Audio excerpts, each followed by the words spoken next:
ಎಲ್ಲರಿಗೂ let us study properly YouTube ಚಾನಲ್ಗೆ ಸ್ವಾಗತ ಸುಸ್ವಾಗತ. ಇವತ್ತಿನ ಈ ಕ್ಲಾಸಲ್ಲಿ TET, CET, GPSTR ಮತ್ತು HSTRಗೆ ಸಂಬಂಧಪಟ್ಟಂತೆ ವೀಕ್ಷಣಾ ಪದ್ಧತಿ ಆಬ್ಸರ್ವೇಷನ್ ಮೆಥಡ್ನ ಮೇಲೆ ಕೇಳಬಹುದಾದಂತಹ ಸಂಭಾವ್ಯ ಪ್ರಶ್ನೆಗಳನ್ನು ನಾವು ನೀವೆಲ್ಲ ಅತ್ಯುತ್ತಮವಾಗಿ ಅಧ್ಯಯನವನ್ನು ಮಾಡುವಂತ ಸಾಗೋಣ. ಹಾಗಿದ್ರೆ ಈ ವೀಕ್ಷಣಾ ಪದ್ಧತಿಯ ಬಗ್ಗೆ ಯಾವ್ಯಾವ ರೀತಿ ಪ್ರಶ್ನೆಗಳನ್ನು ಕೇಳ್ಬೋದು ಅದನ್ನು ಒಂದೊಂದಾಗಿ ನೀಟಾಗಿ ನಾನು ಚರ್ಚೆ ಮಾಡ್ತಾ ಹೋಗ್ತೇನೆ. ಎಲ್ಲರೂ ತಮ್ಮ ಗಮನವನ್ನು ಇಲ್ಲೇ ಇಟ್ಟು ಕೇಳ್ರಿ ಅಂತ ಹೇಳ್ತಾ ನಾನೀಗ ಈ ವಿಡಿಯೋದಲ್ಲಿ ಮುಂದೆ ಹೋಗ್ತಾನೆ. ವೀಕ್ಷಣಾ ಪದ್ಧತಿ ಅಂದರೆ ಏನು? ಪ್ರಶ್ನೆನೇ ವೀಕ್ಷಣಾ ಪದ್ಧತಿ ಎಂದರೇನು? ಒಂದು ನಿರ್ದಿಷ್ಟ ಉದ್ದೇಶ ಸಾಧನೆಗಾಗಿ ವ್ಯಕ್ತಿಯ ಬಾಹ್ಯ ವರ್ತನೆಯನ್ನು ಅಧ್ಯಯನ ಮಾಡುವುದನ್ನೇ ವೀಕ್ಷಣೆ ಎನ್ನುವರು.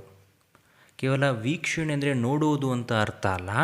ಒಂದು ಉದ್ದೇಶ ಇರುತ್ತೆ, ಆ ನಿರ್ದಿಷ್ಟ ಉದ್ದೇಶ ಸಾಧನೆ ಆಗಬೇಕಪ್ಪ ಅನ್ನುವಂತಹ ದೃಷ್ಟಿಕೋನವನ್ನು ಇಟ್ಕೊಂಡು ವ್ಯಕ್ತಿಯ ಆಂತರಿಕ ಅಲ್ಲ ಬಾಹ್ಯ ವರ್ತನೆಯನ್ನು ನಾವು ಹೊರಗಡೆಯಿಂದ ನಮಗೇನು ಕಾಣಿಸುತ್ತೋ ಅದನ್ನು ನಾವೇನು ಮಾಡ್ತೇವೆ, ಅಧ್ಯಯನವನ್ನು ಮಾಡ್ತೇವೆ. ಇದಕ್ಕೆ ಏನಂತ ಕರೆಯೋದು? ವೀಕ್ಷಣೆ ಅಂತ ಕರೆಯುವಂಥದ್ದು. ಹಾಗಿದ್ದಲ್ಲಿ ಮುಂದುವರಿದಂಥ ಪ್ರಶ್ನೆ ಏನು ಸಿಗ್ಬೋದು ನಮಗೆ ಅಂತಂದರೆ, ವೀಕ್ಷಣಾ ಪದ್ಧತಿಯ ಮೂಲಭೂತ ಪರಿಚಯವನ್ನು ನಾವು ಮಾಡಿಕೊಳ್ಬೇಕಾಗತ್ತೆ. ಈ ವೀಕ್ಷಣಾ ಪದ್ಧತಿಯ ಮೂಲಭೂತ ಪರಿಚಯದಲ್ಲಿ ಮೊದಲನೆಯದಾಗಿ ನಾವು ಕ್ರಮಬದ್ಧ ವೀಕ್ಷಣೆ ಅಥವಾ ವ್ಯವಸ್ಥಿತ ವೀಕ್ಷಣೆ ಅಂದರೆ ಏನು ಅಂತ ತಿಳ್ಕೋಬೇಕು. ಈ ಕ್ರಮಬದ್ಧ ವೀಕ್ಷಣೆ ಅಥವಾ ವ್ಯವಸ್ಥಿತ ವೀಕ್ಷಣೆ ಅಂದರೆ ಏನಪ್ಪ ಅಂತಂದರೆ, ಉದ್ದೇಶ, ಸನ್ನಿವೇಶ, ಅವಧಿ, ದಾಖಲೆಯನ್ನು ಮಾಡಿಕೊಳ್ಳುವಂತಹ ವಿಧಾನ ಇವುಗಳನ್ನು ನಾವು ಮೊದಲೇ ನಿರ್ಧಾರ ಮಾಡಿ ಪೂರ್ವ ನಿರ್ಧರಿತವಾದಂತಹ ರೀತಿಯಲ್ಲಿ ಮಾಡುವಂತಹ ವೀಕ್ಷಣೆಯನ್ನು ಕ್ರಮಬದ್ಧ ವೀಕ್ಷಣೆ ಅಥವಾ ವ್ಯವಸ್ಥಿತ ವೀಕ್ಷಣೆ ಅಂತ ಕರಿತೇವೆ. ಕ್ರಮಬದ್ಧ ವೀಕ್ಷಣೆ ಅಥವಾ ವ್ಯವಸ್ಥಿತ ವೀಕ್ಷಣೆ ಅಂದರೆ ಏನಂತಂದರೆ, ಆ ಒಂದು ವೀಕ್ಷಣೆಯನ್ನು ಯಾಕೆ ಮಾಡಬೇಕು, ಅದರ ಉದ್ದೇಶ ಏನು, ಯಾವ ಸನ್ನಿವೇಶದಲ್ಲಿ ಆ ವೀಕ್ಷಣೆಯನ್ನು ಮಾಡಬೇಕು, ಅದರ ಅವಧಿ ಎಷ್ಟು, ಇವುಗಳೆಲ್ಲವನ್ನು ನಾವು ಯಾವ ವಿಧಾನದಿಂದ ಮಾಡಬಹುದು ಅನ್ನುವಂತಹ ಎಲ್ಲ ವಿಷಯಗಳನ್ನು ನಾವು ಮೊದಲೇ ನಿರ್ಧಾರ ಮಾಡಿಕೊಂಡು ಪೂರ್ವ ನಿರ್ಧರಿತವಾದಂಥ ರೀತಿಯಲ್ಲಿ ಏನು ಮಾಡ್ತೇವೆ, ವೀಕ್ಷಣೆಯನ್ನು ಕ್ರಮಬದ್ಧವಾಗಿ ಸ್ಟೆಪ್ ಬೈ ಸ್ಟೆಪ್ ಮಾಡ್ತಾ ಹೋಗ್ತವೆ. ಆ ರೀತಿ ಮಾಡಿರ್ತಕ್ಕಂಥ ವೀಕ್ಷಣೆಯನ್ನು ಕ್ರಮಬದ್ಧ ವೀಕ್ಷಣೆ ಅಥವಾ ವ್ಯವಸ್ಥಿತ ವೀಕ್ಷಣೆ ಅಂತ ಹೇಳಿ ಕರೀತವೆ. ಎರಡನೇ ಪ್ರಶ್ನೆಯನ್ನು ಕೇಳ್ಬೋದು, ಕ್ರಮಬದ್ಧ ವೀಕ್ಷಣಾ ಪದ್ಧತಿ ಯಾರಿಂದ ಪ್ರಾರಂಭವಾದಂತಹ ವೀಕ್ಷಣಾ ಪದ್ಧತಿಯಾಗಿದೆ?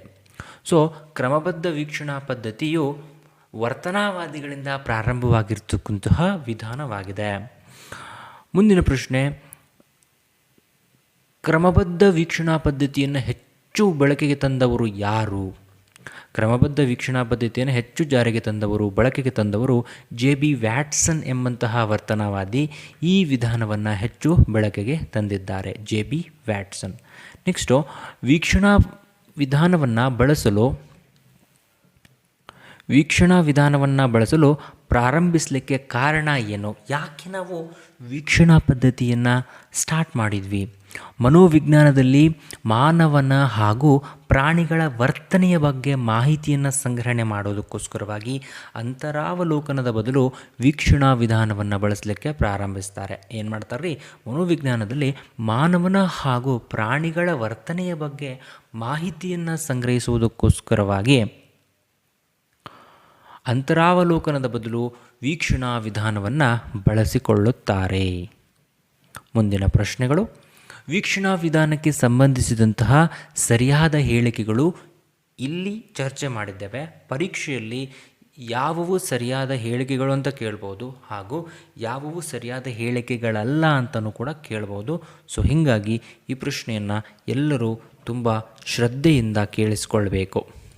ಮೊದಲನೇ ಸರಿಯಾದ ವಾಕ್ಯ ಏನಪ್ಪ ಅಂತಂದ್ರೆ, ಈ ವಿಧಾನದಲ್ಲಿ ವ್ಯಕ್ತಿಯ ಬಾಹ್ಯ ವರ್ತನೆಯನ್ನು ಅಧ್ಯಯನ ಮಾಡಿಕೊಳ್ಳಲಾಗ್ತದೆ. ಬಾಹ್ಯ ವರ್ತನೆ ವ್ಯಕ್ತಿಯ ಆಂತರಿಕ ಮಾನಸಿಕ ಪ್ರಕ್ರಿಯೆಯನ್ನು ಪ್ರತಿನಿಧಿಸ್ತದೆ. ಬಾಹ್ಯ ವರ್ತನೆಯ ಅಧ್ಯಯನ ವ್ಯಕ್ತಿಯ ಆಂತರಿಕ ಮಾನಸಿಕ ಸ್ಥಿತಿಯನ್ನು ಪರೋಕ್ಷವಾಗಿ ಸೂಚಿಸುತ್ತದೆ. ಸೊ ಇದರ ಅರ್ಥ ಏನಪ್ಪ ಅಂತಂದ್ರೆ, ಈ ಒಂದು ವಿಧಾನದಲ್ಲಿ ಏನು ಮಾಡ್ತೇವೆ ನಾವು, ವ್ಯಕ್ತಿಯ ಬಾಹ್ಯ ವರ್ತನೆಗಳನ್ನು ಅಧ್ಯಯನ ಮಾಡೋದ್ರಿಂದ ಹೊರಗಡೆ ಹೆಂಗೆ ಕಾಣಿಸ್ತಾ ಇದ್ದಾನೆ, ಅವನ ಚಟುವಟಿಕೆಗಳು ಹೆಂಗಿದ್ದಾವೆ ಅನ್ನೋದನ್ನು ನಾವು ಅಧ್ಯಯನ ಮಾಡೋದ್ರಿಂದ ಬಾಹ್ಯ ವರ್ತನೆ ಏನು ಮಾಡ್ತೈತಿಪ್ಪ ಅಂತಂದ್ರೆ ವ್ಯಕ್ತಿಯ ಆಂತರಿಕ ಮಾನಸಿಕ ಪ್ರಕ್ರಿಯೆಯನ್ನು ಹೊರಗಡೆ ನಮಗೆ ತೋರಿಸಿಕೊಡ್ತದೆ, ಪ್ರತಿನಿಧಿಸ್ತದೆ. ಮನಸ್ಸಲ್ಲಿ ಏನಿದೆಯೋ ಆ ರೀತಿ ನಾವು ಕೆಲಸ ಮಾಡಲಿಕ್ಕೆ ಹೊರಗಡೆ ಹೋಗ್ತೇವೆ.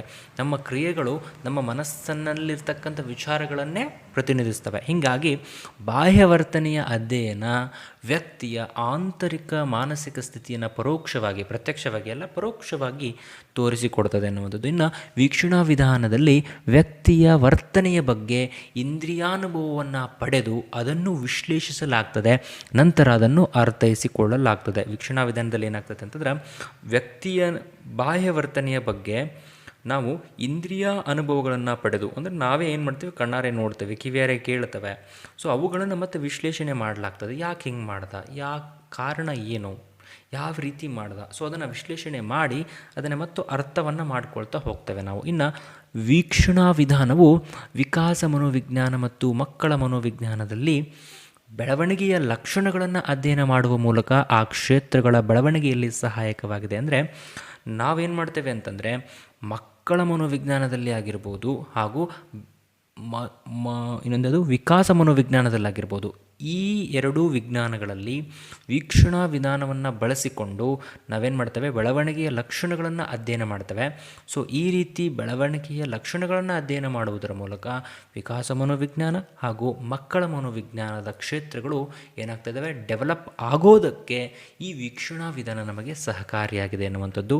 ಇನ್ನು ಕೊನೆಯವಾದಂತಹ ಒಂದು ಹೇಳಿಕೆ ಏನಿದೆ, ವಿಶ್ವಾಸಾರ್ಹ ವ್ಯಕ್ತಿಗಳಿಂದ ಮಾತ್ರ ವೀಕ್ಷಣಾ ಕಾರ್ಯ ನಡೆಯಬೇಕು.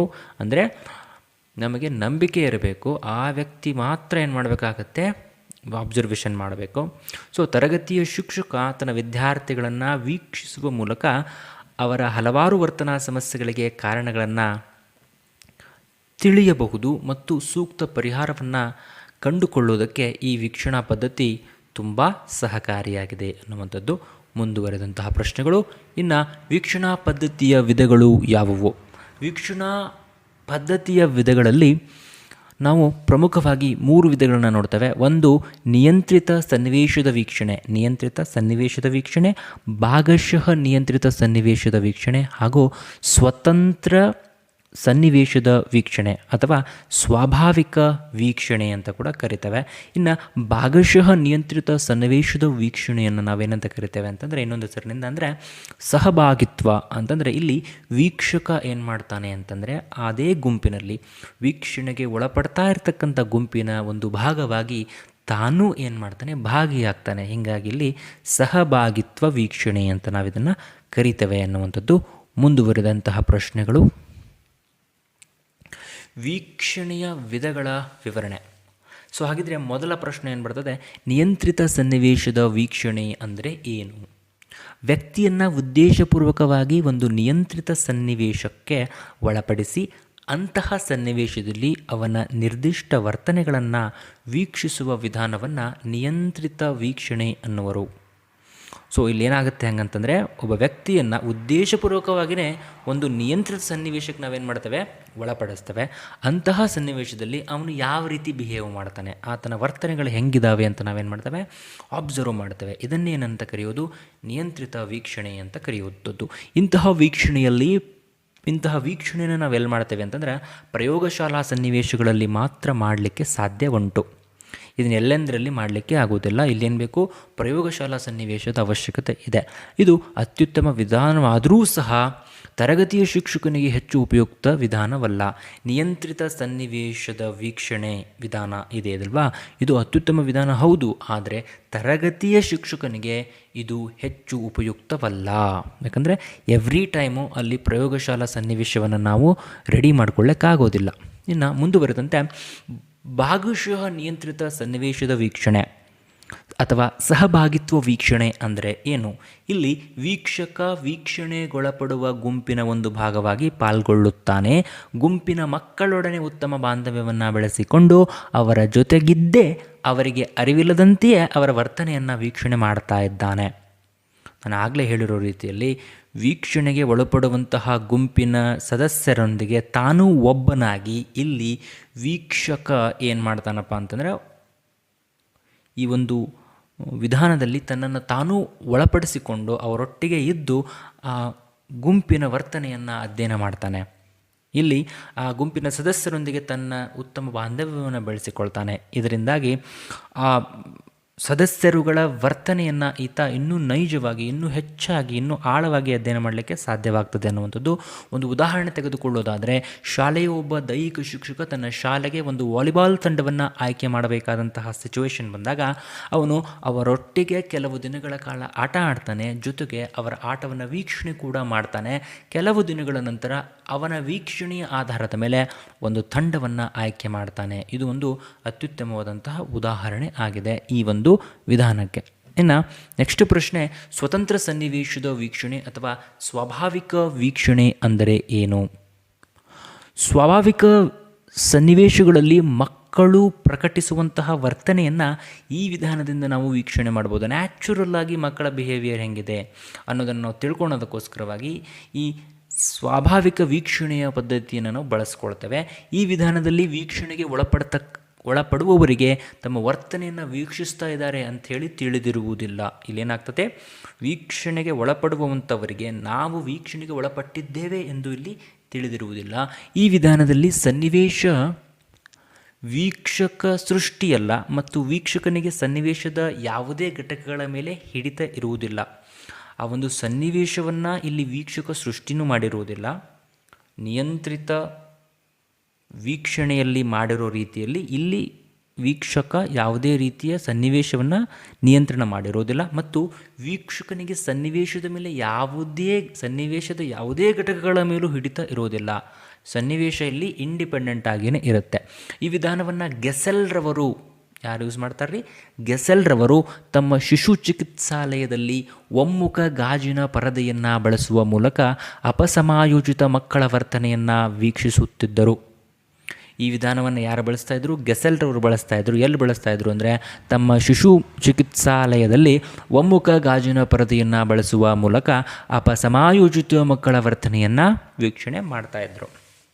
ಇನ್ನು ಉದಾಹರಣೆ ಕೊಡೋದಾದರೆ, ಶಾಲೆಯಲ್ಲಿ ಒಂದು ಮಗುವಿನ ಸಾಮಾಜೀಕರಣವನ್ನು ತಿಳಿಯಲು ಬಯಸಿದಾಗ ಅವನ ವರ್ತನೆಯನ್ನು ಆಟದ ಮೈದಾನದಲ್ಲಿ, ವಿರಾಮ ವೇಳೆಗಳಲ್ಲಿ, ಶಿಬಿರಗಳಲ್ಲಿ, ಶಾಲಾ ಕಾರ್ಯಕ್ರಮಗಳಲ್ಲಿ, ಪ್ರವಾಸಗಳಲ್ಲಿ ಅವನಿಗೆ ತಿಳಿಯದಂತೆ ವೀಕ್ಷಿಸಿ ದಾಖಲಿಸಿಕೊಳ್ಳಬೇಕು.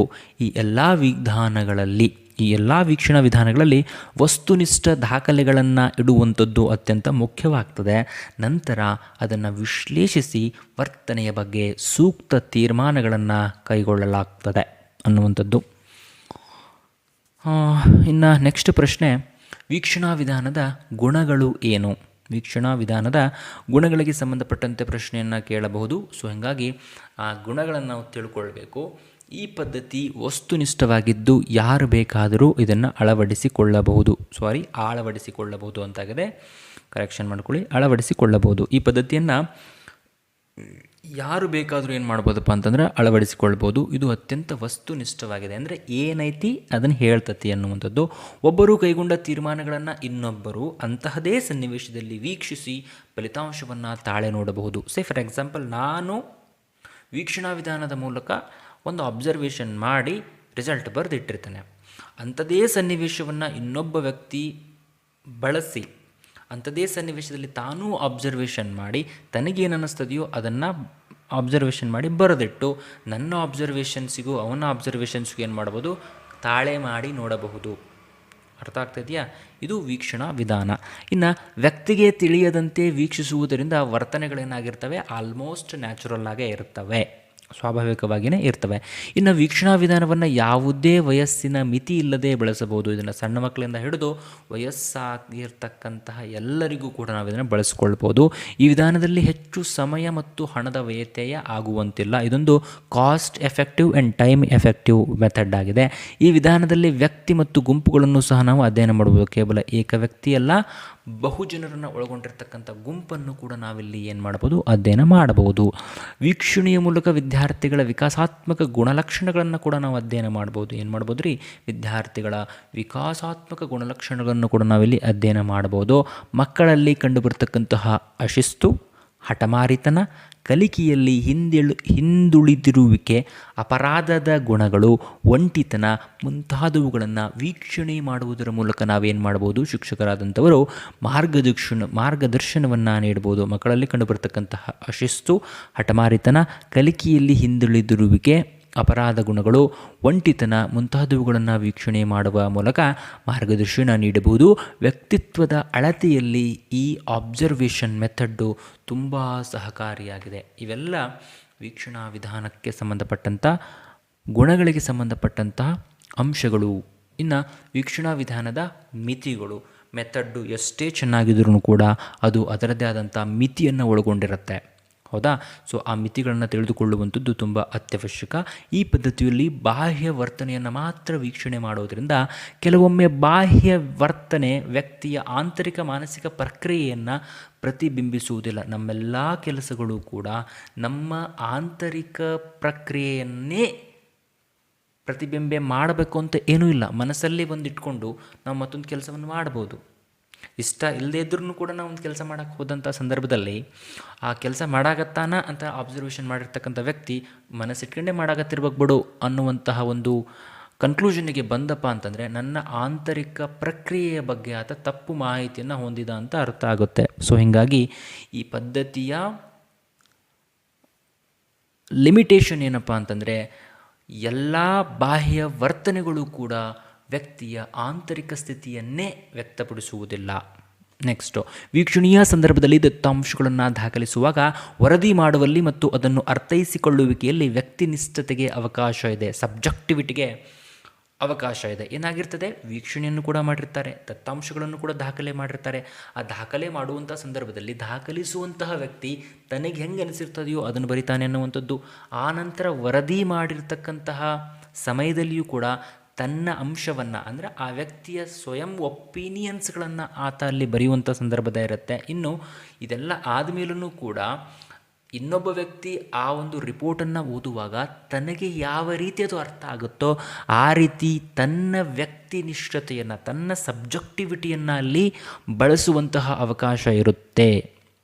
ಇದು ಕೂಡ ಏನಾಗುತ್ತೆ, ಮಿತಿಯಾಗುತ್ತೆ ಅನ್ನುವಂಥದ್ದು. ಇನ್ನು ವೀಕ್ಷಕ ತನ್ನನ್ನು ವೀಕ್ಷಿಸುತ್ತಿದ್ದಾರೆ ಎನ್ನುವಂತಹ ಅಂಶವನ್ನು ಆ ವ್ಯಕ್ತಿ ತಿಳ್ಕೊಂಡಪ್ಪ ಅಂತಂದರೆ ಆತನ ವರ್ತನೆ ಕೃತಕವಾಗಬಹುದು. ವೀಕ್ಷಕ ತನ್ನನ್ನು ವೀಕ್ಷಿಸುತ್ತಿದ್ದಾನೆಂದು ವೀಕ್ಷಣೆಗೆ ಒಳಪಟ್ಟಂತಹ ವ್ಯಕ್ತಿಗೆ ಅದೇನಾದರೂ ತಿಳಿದು ಬಿಡ್ತಪ್ಪ ಅಂತಂದ್ರೆ ಆ ವ್ಯಕ್ತಿ ಏನು ಮಾಡ್ತಾನೆ, ಕೃತಕವಾಗಿ ಆ್ಯಕ್ಟಿಂಗ್ ಮಾಡಲಿಕ್ಕೆ ಸ್ಟಾರ್ಟ್ ಮಾಡ್ಬೋದು. ಅವಾಗ ಏನಾಗುತ್ತೆ ಅಂತಂದರೆ ನಾವು ನಿಜ ಸಂಗತಿಯನ್ನು ತಿಳಿದುಕೊಳ್ಳೋದಕ್ಕೆ ಆಗುವುದಿಲ್ಲ. ಇನ್ನು ವೀಕ್ಷಣೆಗಾಗಿ ಸನ್ನಿವೇಶವನ್ನು ಆಯ್ಕೆ ಮಾಡುವಲ್ಲಿ, ವೀಕ್ಷಣೆ ಮಾಡಬೇಕಂಥೇಳಿ ಸನ್ನಿವೇಶವನ್ನು ನಾವೇನು ಆಯ್ಕೆ ಮಾಡ್ಕೊಳ್ತೀವಲ್ಲ ಅಂತಹ ಸಂದರ್ಭದಲ್ಲಿ ಹಾಗೂ ವ್ಯಕ್ತಿ ಅಥವಾ ಪ್ರತಿದರ್ಶನವನ್ನು ಆಯ್ಕೆ ಮಾಡಿಕೊಳ್ಳುವಲ್ಲಿ, ವ್ಯಕ್ತಿಯನ್ನು ಆಯ್ಕೆ ಮಾಡಿಕೊಳ್ಳುವಲ್ಲಿ ಹಾಗೂ ಪ್ರತಿದರ್ಶನ ಅಂತಂದ್ರೆ ಸ್ಯಾಂಪಲ್ ಏನೋ ಅಡುಗೆ ಮಾಡಿರ್ತಾರೆ, ಸ್ವಲ್ಪ ತೊಗೊಂಡು ನಾವು ತಿಂತೀವಲ್ಲ, ದಟ್ ಈಸ್ ಸ್ಯಾಂಪಲ್. ಆ ರೀತಿ ಸ್ಯಾಂಪಲನ್ನು ಆಯ್ಕೆ ಮಾಡಿಕೊಳ್ಳುವಂತಹ ಸಂದರ್ಭಗಳಲ್ಲಿಯೂ ಕೂಡ ದೋಷಗಳು ಆಗುವಂತಹ ಚಾನ್ಸಸ್ ಇರ್ತವೆ. ಸೊ ಹೀಗಾಗಿ ತುಂಬ ಕೇರ್ಫುಲ್ಲಾಗಿ ನಾವು ಇದನ್ನು ಬಳಸ್ಕೊಳ್ಬೇಕು. ಇನ್ನು ವ್ಯಕ್ತಿಯ ಬಾಹ್ಯವರ್ತನೆ ಕೆಲವೊಮ್ಮೆ ತಪ್ಪು ತೀರ್ಮಾನಗಳಿಗೆ ಕಾರಣವಾಗಬಹುದು. ವ್ಯಕ್ತಿಯ ಬಾಹ್ಯವರ್ತನೆಯ ವೀಕ್ಷಣೆ ಕೆಲವೊಂದಿಷ್ಟು ಸಂದರ್ಭಗಳಲ್ಲಿ ತಪ್ಪು ತೀರ್ಮಾನಗಳಿಗೆ ಕಾರಣವಾಗ್ತದೆ ಅನ್ನುವಂಥದ್ದು. ಇವಿಷ್ಟು ವೀಕ್ಷಣಾ ವಿಧಾನದ ಮಿತಿಗಳಾಗಿವೆ. ಇನ್ನು ವೀಕ್ಷಣಾ ಪದ್ಧತಿಯ ಸುಧಾರಣೆಗಾಗಿ ಕೆಲವೊಂದಿಷ್ಟು ನಾವು ಸಲಹೆ ಸೂಚನೆಗಳನ್ನು ನೋಡ್ಕೊಳ್ಬೋದು. ಸಂಭವನೀಯ ಪ್ರಶ್ನೆ ಹೆಂಗೆ ಬರುತ್ತೆ ಅಂತಂದರೆ, ವೀಕ್ಷಣಾ ಪದ್ಧತಿಯ ಸುಧಾರಣೆಗೆ ಸಂಬಂಧಿಸಿದಂತೆ ಈ ಕೆಳಗಿನ ಯಾವ ಹೇಳಿಕೆ ಸರಿಯಾಗಿದೆ ಅಥವಾ ತಪ್ಪಾಗಿದೆ ಅಂತ ಕೂಡ ಕೇಳ್ಬೋದು. ಇಲ್ಲೇನು ಮಾಡ್ಬೋದು, ಈ ವೀಕ್ಷಣಾ ಪದ್ಧತಿಯನ್ನು ಇನ್ನೂ ನಾವು ಹೆಚ್ಚು ಎಫೆಕ್ಟಿವ್ ಆಗಿ ಹೆಂಗೆ ಮಾಡ್ಬೋದು ಅನ್ನುವಂಥದ್ದೊಂದು ಪ್ರಶ್ನೆಯಾಗಿ ಕಾಣಿಸಿಕೊಳ್ತದೆ. ಸೊ ಯಾಂತ್ರಿಕ ಸಾಧನಗಳ ಬಳಕೆಯನ್ನು ಮಾಡಿಕೊಳ್ಳುವುದರಿಂದ ಈ ಒಂದು ಮೆಥಡನ್ನು ನಾವಿನ್ನೂ ಸ್ಟ್ರಾಂಗ್ ಮಾಡ್ಬೋದು. ಸೊ ವೀಕ್ಷಣೆಯ ದಾಖಲೆಗಳು ವಿಶ್ವಸನೀಯವಾಗಿರಬೇಕು ಅಂತಂದರೆ ವರ್ತನೆಯನ್ನು ಆಯಾ ಸಂದರ್ಭದಲ್ಲಿಯೇ ಯಾಂತ್ರಿಕ ಸಾಧನಗಳಾಗಿರ್ತಕ್ಕಂತಹ ಆಡಿಯೋ ಕ್ಯಾಸೆಟ್, ನಾನು ಮಾಡ್ತಾ ಇದ್ದೀನಲ್ಲ ಇದು video and audio cassette, okay, video cassette ಬಳಸ್ಬೋದು, ಅವುಗಳಲ್ಲಿ ದಾಖಲಿಸಬೇಕು. ನಂತರ ಅವುಗಳನ್ನು ಪುಷ್ಟೀಕರಣಕ್ಕಾಗಿ ಏನು ಮಾಡಿಕೊಳ್ಬೋದು ಅಂತಂದರೆ ಬಳಸಿಕೊಳ್ಳಬಹುದು. ಮುಂದುವರೆದಂತೆ ನಿರ್ದಿಷ್ಟ ಉದ್ದೇಶಗಳಿರಬೇಕು. ವೀಕ್ಷಣೆ ಮಾಡ್ತಾ ಇರತಕ್ಕಂಥ ವ್ಯಕ್ತಿ ವೀಕ್ಷಣೆಯ ಉದ್ದೇಶಗಳನ್ನು ಸ್ಪಷ್ಟವಾಗಿ ನಿರ್ದಿಷ್ಟ ಪದಗಳಲ್ಲಿ ರೂಪಿಸಿಕೊಳ್ಳಬೇಕು. ನಾನು ಯಾಕೆ ಈ ಅಬ್ಸರ್ವೇಷನ್ ಮಾಡಬೇಕು, ಯಾವ ಥರ ನಾ ಮಾಡಬೇಕು ಅನ್ನೋದನ್ನು ಮೊದಲೇ ನಿರ್ದಿಷ್ಟ ಪದಗಳಲ್ಲಿ ಬರೆದಿಟ್ಕೊಂಡಿರಬೇಕು. ಇನ್ನು ವೀಕ್ಷಣಾ ವಹಿ, ವೀಕ್ಷಿಸತಕ್ಕಂತಹ ವ್ಯಕ್ತಿ ವೀಕ್ಷಣೆಯ ಸಮಯ ಮತ್ತು ಸನ್ನಿವೇಶಗಳನ್ನು ಮೊದಲೇ ನಿರ್ಧರಿಸಬೇಕು. ಎಷ್ಟೊತ್ತಿಗೆ ಅಬ್ಸರ್ವ್ ಮಾಡಬೇಕು, ಎಷ್ಟು ಟೈಮ್ನ ಅಬ್ಸರ್ವ್ ಮಾಡಬೇಕು ಅಂತ ಮೊದಲೇ ನಿರ್ಧಾರ ಮಾಡಿಕೊಳ್ಬೇಕು. ಯಾವ ನಿರ್ದಿಷ್ಟ ಅಂಶಗಳನ್ನು ವೀಕ್ಷಿಸಬೇಕಾಗಿದೆಯೋ ಅವುಗಳಿಗೆ ವೀಕ್ಷಣಾ ವಹಿಯನ್ನು ತಯಾರಿಸಿಕೊಂಡು ಅವುಗಳನ್ನು ದಾಖಲಿಸಿಕೊಳ್ಳಬೇಕು. ಇಲ್ಲದೆ ಹೋದಲ್ಲಿ ಕೆಲವು ಮುಖ್ಯಾಂಶಗಳನ್ನು ಬಿಟ್ಟು ಹೋಗುವಂತಹ ಸಾಧ್ಯತೆ ಇದೆ. ಇಲ್ಲೊಂದು ಚೆಕ್ ಲಿಸ್ಟ್ ಮಾಡ್ಕೊಳ್ಬೇಕು. ಆ ಚೆಕ್ ಲಿಸ್ಟ್ನ ಆಧಾರದ ಮೇಲೆ ನಾವೇನು ಮಾಡಬೇಕು, ಅಬ್ಸರ್ವೇಷನ್ ಮಾಡ್ತಾ ಹೋಗಬೇಕು. ತರಬೇತಿ, ಸೊ ವೀಕ್ಷಣಾ ಪದ್ಧತಿಯನ್ನು ಯೂಸ್ ಮಾಡ್ತಕ್ಕಂಥವರಿಗೆ ನಾವೇನು ಮಾಡಬೇಕು, ತರಬೇತಿ ಕೊಡಬೇಕು. ವೀಕ್ಷಣೆ ಒಂದು ಕ್ರಮಬದ್ಧ ಹಾಗೂ ವೈಜ್ಞಾನಿಕ ವಿಧಾನ, ಇದು ವೈಜ್ಞಾನಿಕ ವಿಧಾನವಾಗಿದೆ. ಸೊ ಕಳೆದದ್ದು ಅಂತರಾವಲೋಕನ ಏನು ಮಾಡಿದ್ವಲ್ಲ, ಅದು ವೈಜ್ಞಾನಿಕ ಪದ್ಧತಿ ಅಲ್ಲ, ಬಟ್ ವೀಕ್ಷಣಾ ವಿಧಾನ ವೈಜ್ಞಾನಿಕ ಪದ್ಧತಿ ಆಗಿದೆ. ಕಂಪ್ಯಾರಿಟಿವ್ ಕ್ವಶನ್ಸ್ ಕೂಡ ಕೇಳ್ಬೋದು. ಓಕೆ, ಸೊ ಪ್ಲೀಸ್ ಆ ರೀತಿಯ ಪ್ರಶ್ನೆಗಳನ್ನು ಕೂಡ ನಾವು ತೆಗೆಯೋದಕ್ಕೆ ಪ್ರಯತ್ನ ಮಾಡೋಣ. ಓಕೆ, ಅಂತರಾವಲೋಕನ ವಿಧಾನಕ್ಕೆ ಹೋಲಿಸಿದರೆ ವೀಕ್ಷಣಾ ವಿಧಾನವು ವೈಜ್ಞಾನಿಕ ವಿಧಾನವಾಗಿದೆ. ಆದರೆ ಅಂತರಾವಲೋಕನ ವಿಧಾನವು ವೈಜ್ಞಾನಿಕ ವಿಧಾನ ಅಲ್ಲ. ವೀಕ್ಷಿಸುವ ವ್ಯಕ್ತಿಗೆ ಅಗತ್ಯವಾದಂತಹ ಕೌಶಲ್ಯಗಳಿರಬೇಕು, ಆತನಿಗೆ ಸಾಮರ್ಥ್ಯಗಳಿರಬೇಕು, ಸೂಕ್ತ ತರಬೇತಿಯ ಅವಶ್ಯಕತೆ ಆತನಿಗೆ ಇದೆ. ತರಬೇತಿ ಹೊಂದಿದ ವ್ಯಕ್ತಿ ಮಾತ್ರ ವಸ್ತುನಿಷ್ಠವಾಗಿ ಇದನ್ನೇನು ಮಾಡಬಹುದು, ವೀಕ್ಷಿಸಬಲ್ಲ. ಆಬ್ಜೆಕ್ಟಿವಿಟಿಯನ್ನು ಇಟ್ಕೊಂಡು ಆತ ವೀಕ್ಷಣೆ ಮಾಡಬಲ್ಲ. ಇನ್ನು ನಿಖರತೆ, ಕ್ಲಾರಿಟಿ ಇರಬೇಕು. ವೀಕ್ಷಣೆ ನಿರ್ದಿಷ್ಟ, ನಿಖರ ಹಾಗೂ ಸರಳವಾಗಿರಬೇಕು. ವೀಕ್ಷಣೆ ದತ್ತಾಂಶಗಳನ್ನು ಸೂಕ್ತ ಸಂಖ್ಯಾಶಾಸ್ತ್ರೀಯ ತಂತ್ರಗಳ ಮೂಲಕ, ಸ್ಟ್ಯಾಟಿಸ್ಟಿಕಲ್ ಟೂಲ್ಸ್ಗಳನ್ನು, ಟೆಕ್ನಿಕ್ಸ್ಗಳನ್ನು ಸರಿಯಾಗಿ ಬಳಸಿಕೊಂಡು ವೀಕ್ಷಣೆ ಮಾಡಿರ್ತಕ್ಕಂಥ ದತ್ತಾಂಶಗಳನ್ನು ನಾವೇನು ಮಾಡಬೇಕು, ವಿಶ್ಲೇಷಣೆ ಮಾಡಬೇಕು, ಅನಾಲಿಸಿಸ್ ಮಾಡಬೇಕು. ಆ ನಂತರ ತೀರ್ಮಾನ ಕೈಗೊಂಡರೆ ಅದು ಹೆಚ್ಚು ನಿಖರವಾಗಿರ್ತದೆ ಅನ್ನುವಂಥದ್ದು ಇವಿಷ್ಟು ವಿಧಾನಗಳ ಮೂಲಕ ನಾವೇನು ಮಾಡ್ಬೋದು, ಈ ಅಬ್ಸರ್ವೇಷನ್ ಮೆಥಡನ್ನು, ವೀಕ್ಷಣಾ ವಿಧಾನವನ್ನು ನಾವೇನು ಮಾಡ್ಬೋದಪ್ಪ ಅಂತಂದರೆ ಹೆಚ್ಚು ಎಫೆಕ್ಟಿವ್ ಆಗಿ ಬಳಸಿಕೊಳ್ಳೋದಕ್ಕೆ ಸಾಧ್ಯ ಆಗ್ತದೆ ಅನ್ನುವಂಥದ್ದು. ಇನ್ನು ಕೊನೆಯ ಹಂತಕ್ಕೆ ನಾವು ತಲುಪಿದ್ದೇವೆ. ಶಿಕ್ಷಕರಿಗೆ ಅತ್ಯಂತ ಉಪಯುಕ್ತವಾದಂತಹ ವಿಧಾನ ಈ ವಿಧಾನ ಆಗಿದೆ ಅನ್ನುವಂಥದ್ದು. ತರಗತಿಯಲ್ಲಿ ವಿದ್ಯಾರ್ಥಿಗಳ ವರ್ತನೆಯನ್ನು ಅರ್ಥ ಮಾಡಿಕೊಂಡು ಯಾವ ರೀತಿ ವಿದ್ಯಾರ್ಥಿಗಳು ವರ್ತನೆ ಮಾಡ್ತಾ ಇದ್ದಾರೆ, ಎಷ್ಟೊತ್ತಿಗೆ ಅವರು ತುಂಬ ಮೋಟಿವೇಟೆಡ್ ಆಗಿರ್ತಾರೆ, ಯಾವಾಗ ಅವ್ರದ್ದು ಮೈಂಡು ವೀಕ್ ಆಗುತ್ತೆ, ಯಾವಾಗ ಅವರು ಬೇಜಾರನ್ನು ಫೀಲ್ ಮಾಡ್ತಾರೆ, ಇದನ್ನೆಲ್ಲವನ್ನು ನಾವು ತಿಳ್ಕೊಂಡು ಸೂಕ್ತ ಕ್ರಮಗಳನ್ನು ಕೈಗೊಳ್ಳಲು ಮತ್ತು ಅಗತ್ಯವಾದ ಮಾರ್ಗದರ್ಶನ ವಿದ್ಯಾರ್ಥಿಗಳಿಗೆ ಯಾವ ರೀತಿ ಮಾರ್ಗದರ್ಶನ ಮಾಡಬೇಕು, ಯಾವ ವಿದ್ಯಾರ್ಥಿಗೆ ನಾವು ಏನನ್ನು ಹೇಳಬೇಕು ಅನ್ನೋದನ್ನು ಮಾಡಲಿಕ್ಕೆ, ಮಾರ್ಗದರ್ಶನವನ್ನು ನೀಡಲಿಕ್ಕೆ ಶಿಕ್ಷಕರು ಬಳಸಬಹುದಾದಂತಹ ಅತ್ಯಂತ ಸುಲಭ ವಿಧಾನ ಯಾವುದಪ್ಪ ಅಂತಂದ್ರೆ ಅದು ವೀಕ್ಷಣಾ ವಿಧಾನ. ಇನ್ನು ಶಿಕ್ಷಕ ತನ್ನ ಬೋಧನೆಯಲ್ಲಿ ಅಗತ್ಯ ಮಾರ್ಪಾಡುಗಳನ್ನು ಮಾಡಿಕೊಳ್ಳಲು ಸಹ ಇದು ಸೂಕ್ತ ವಿಧಾನವಾಗಿದೆ. ಟೀಚಿಂಗಲ್ಲಿ ಏನಾದರೂ ಬದಲಾವಣೆ ಮಾಡಿಕೊಳ್ಬೇಕಾ, ತನ್ನ ಟೀಚಿಂಗ್ ಹೆಂಗಿದೆ, ವಿದ್ಯಾರ್ಥಿಗಳು ಅದನ್ನು ಹೆಂಗೆ ತಗೊಳ್ತಾ ಇದ್ದಾರೆ, ಅವರಿಂದ ರೆಸ್ಪಾನ್ಸ್ ಹೆಂಗೆ ಬರ್ತಾ ಇದೆ, ಉತ್ತರ ಹೆಂಗೆ ಕೊಡ್ತಿದ್ದಾರೆ, ಇವೆಲ್ಲವನ್ನು ಗಮನಿಸಿದಾಗ ಟೀಚರು ಕೂಡ ತಮ್ಮ ಒಂದು ಮೆಥಡನ್ನು ಹೆಂಗೆ ಬದಲಾವಣೆ ಮಾಡಿಕೊಳ್ಬೇಕು, ಹೆಂಗೆ ಡೆವಲಪ್ ಮಾಡಿಕೊಳ್ಬೇಕು ಅನ್ನೋದನ್ನು ಕೂಡ ನೋಡಿಕೊಳ್ಳೋದಕ್ಕೆ ಈ ಒಂದು ಪದ್ಧತಿ ಅತ್ಯಂತ ಸೂಕ್ತವಾದಂತಹ ಪದ್ಧತಿ ಎನ್ನುವಂಥದ್ದು. ಸೊ ಇಲ್ಲಿಗೆ ಏನಾಗುತ್ತೆ, end of the slide show.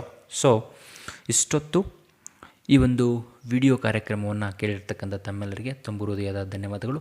ಈ ವಿಡಿಯೋ ಇಷ್ಟ ಆಗಿದ್ದಲ್ಲಿ ಇದನ್ನು ಶೇರ್ ಮಾಡಿ, ಇದರ ಮೇಲೆ ಕಮೆಂಟ್ ಮಾಡಿ, ಹಾಗೂ ನಮ್ಮ ಈ ಒಂದು ಯೂಟ್ಯೂಬ್ ಚಾನಲ್ಗೆ ಸಬ್ಸ್ಕ್ರೈಬ್ ಮಾಡಿಕೊಳ್ಳಿ ಅಂತ ಹೇಳ್ತಾ ಇಂದಿನ ಈ ಒಂದು ಸೆಷನನ್ನು ಇಲ್ಲಿಗೆ ಮುಗಿಸ್ತಾ ಇದ್ದೇವೆ. ಜೈ ಹಿಂದ್.